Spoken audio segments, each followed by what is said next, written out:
7 days of cake recipes day 7 brownies. మన ఇంట్లోనే చాలా ఈజీగా, టేస్టీగా, యమ్మీగా బ్రౌనీస్ ఎలా తయారు చేసుకోవాలో చూసేద్దాం వచ్చేయండి. ఫస్ట్ అయితే ఒక బౌల్ తీసుకొని చాక్లెట్ యాడ్ చేసుకుని డబల్ బాయిలింగ్ మెథడ్లో మెల్ట్ చేసుకోవాలి. సో చూస్తున్నారు కదా, ఇదే ప్రాసెస్. మనకప్పుడు చాక్లెట్ అనేది స్లోగా మెల్ట్ అవ్వడం స్టార్ట్ అవుతుంది. సో చాక్లెట్ మొత్తం మెల్ట్ అయిపోయిన తర్వాత మనం దీంట్లోకి ఒక 2 టేబుల్ స్పూన్స్ బటర్ని యాడ్ చేసుకోవాలి. సో బటర్ యాడ్ చేసుకున్నాక మనకి చాలా ఈజీగా మెల్ట్ అయిపోతుంది. చూస్తున్నారు కదా, కన్సిస్టెన్సీ అనేది ఇలా ఉంటుంది. సో ఇప్పుడు నేను దీంట్లోకి 2 ఎగ్స్ని యాడ్ చేస్తున్నాను. సో ఎగ్స్ 2 యాడ్ చేసేసుకున్న తర్వాత మనం మొత్తం అంతా కలిసేలాగా మిక్స్ చేసేసుకోవాలి. మొత్తం అంతా కలిసేలా మిక్స్ చేసుకున్న తర్వాత నేను ఇక్కడ షుగర్ పౌడర్ని స్ట్రైన్ చేస్తున్నాను.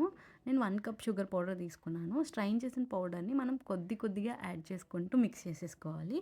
రిమైనింగ్ పార్ట్ రేపటి వీడియోలో వచ్చేస్తుంది, చూసేయండి.